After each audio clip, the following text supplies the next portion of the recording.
Salutations humanoïdes. Ah, qu'on les aime les furets. Ouais, cousin du putois le rongeur. Cousin du putois, oui. Mais le furet est un carnivore domestique au même titre que les chiens et les chats. Il est assez simple de créer une belle relation avec eux. Curieux comme ils sont.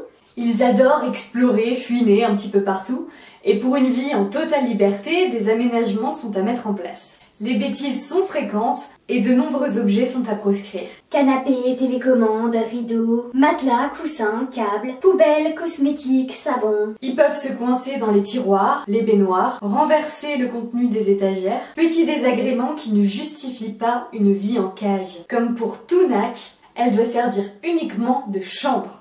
Ok, mais on fait comment? Le plus simple sera de commencer par lui dédier une pièce sécurisée, à l'abri de la chaleur et des courants d'air, et de le surveiller lors des totales libertés. Attention, le moindre trou doit être bouché, les fenêtres fermées, et comme ils ont l'habitude d'être portés, ils n'ont pas le vertige. Ce fait associé à leur côté pâteau, des chutes très graves peuvent arriver. Et niveau propreté? Le furet a un transit court et élimine très souvent tout au long de la journée. Des malpropretés peuvent donc arriver. Afin de les limiter, nous pouvons placer plusieurs litières dans la maison, dans des coins calmes. Un animal qui s'ennuie va s'occuper et chercher à faire des bêtises. Comment on l'occupe?